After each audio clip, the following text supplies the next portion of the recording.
अच्छा बच्चों, आज जो हमारा है वो लॉन्ग क्वेश्चन के लिहाज से मोस्ट इंपॉर्टेंट क्वेश्चन है एक्सोथर्मिक और एंडोथर्मिक रिएक्शंस का। उसके पहले हेडिंग्स देखें, पॉइंट्स देखें। एक्सोथर्मिक में हीट इवॉल्व होती है, टेम्परेचर बढ़ जाता है सिस्टम का, और इसमें डेल एच की वैल्यू नेगेटिव में होती है। एग्जांपल्स ये हैं इसकी, वाटर वाली और कार्बन डाइऑक्साइड वाली, और यहाँ पे साइन माइनस में आएगा।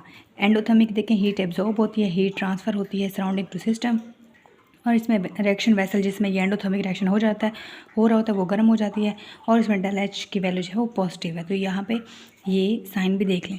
एग्जांपल देखें तो एग्जांपल कंबशन, फ्रीजिंग और रिस्पायरेशन एग्जांपल है एक्सोथर्मिक की, और एंडोथर्मिक की मेल्टिंग पॉइंट, बॉइलिंग पॉइंट और एवोपरेशन। तो ये आपका जो है मोस्ट इम्पॉर्टेंट लॉन्ग क्वेश्चन है, इसके ये पॉइंट्स हैं। अब हम स्टार्ट करते हैं अपना मेन लेक्चर। एंड पे नोट्स होंगे तो आपने नोट्स लाजमी पढ़ने हैं, क्योंकि ये क्वेश्चन लॉन्ग क्वेश्चन के तौर पे आता होता है।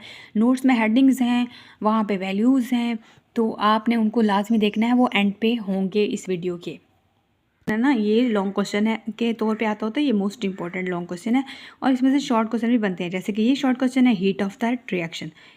अस्सलाम वालेकुम, क्या हाल चाल। लेकिन ठीक होंगे। आज हम स्टार्ट करेंगे एक्सोथर्मिक और एंडोथर्मिक रिएक्शंस।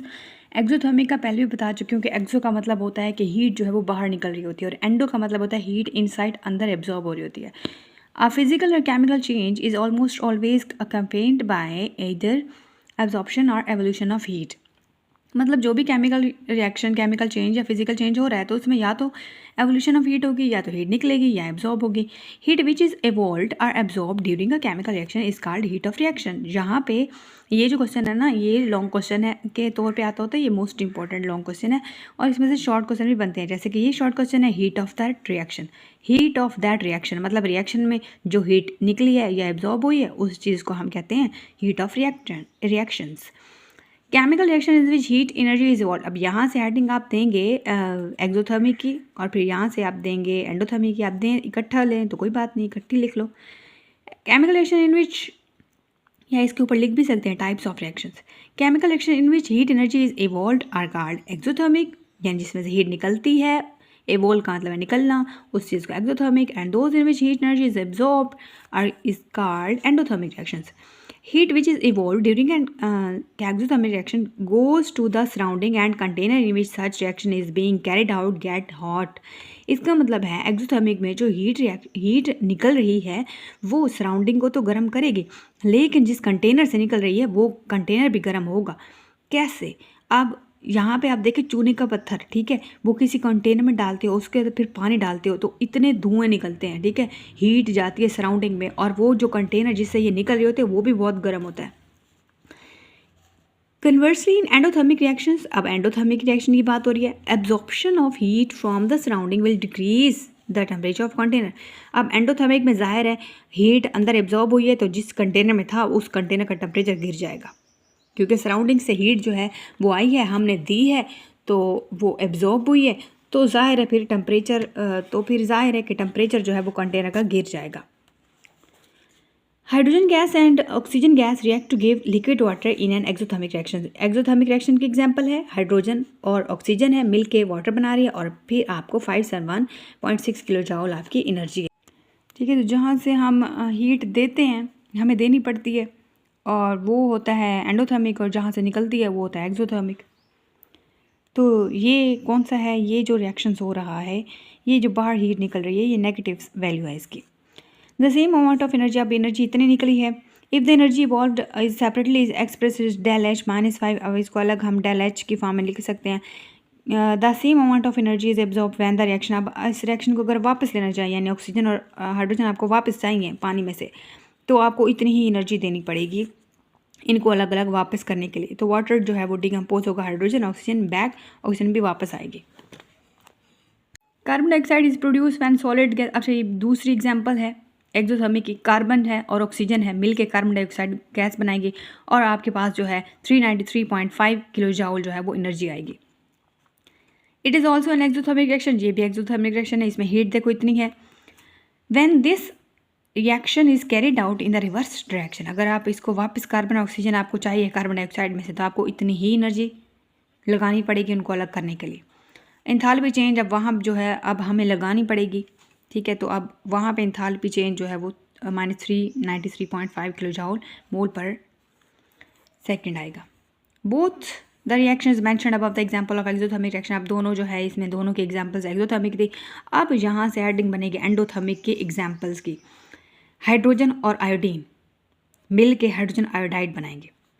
एनर्जी जो है वो क्या होगी, जो एब्जॉर्ब होगी इसको बनाने के लिए, वो 53.08 होगी। माइनस में क्यों है, क्योंकि यहाँ पे जो है यहाँ पे इधर प्लस का साइन आना था। आपको एक बात बताते चलूँ कि जो एक्सोथर्मिक में डेल एच की वैल्यू होगी वो नेगेटिव में आएगी, क्योंकि वहाँ से निकल रही होती है, और जहाँ एंडोथर्मिक है वहाँ डेल एच की वैल्यू पॉजिटिव में आएगी। ठीक है। अच्छा यहाँ पे देखें,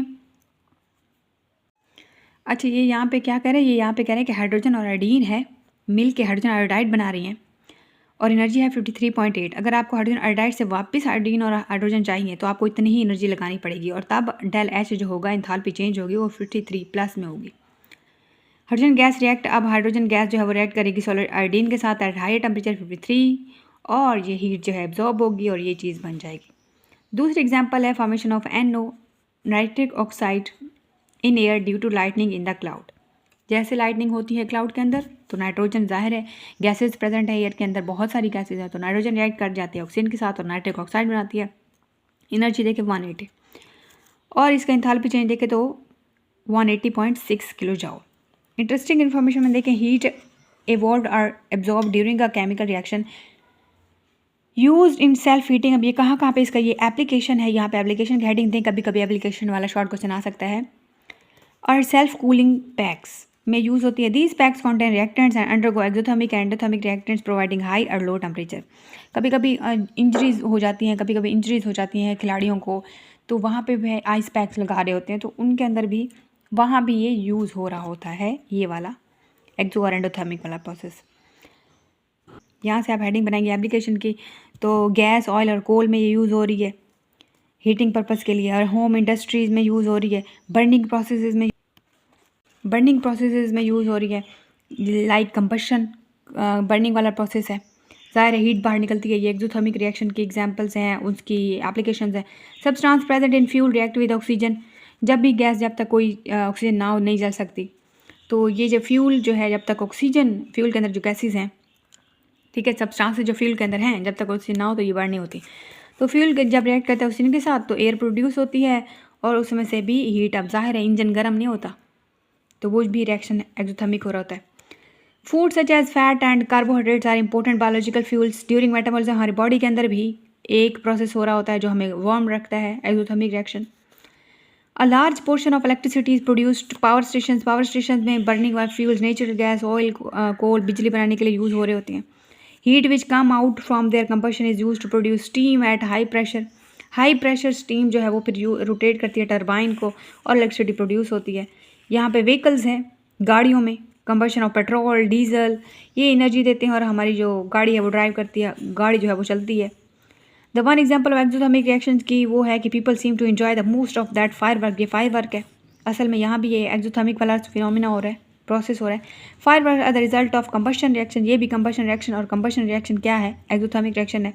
light and sound, different metal salts along with oxidising agents produce a variety of colours when burned.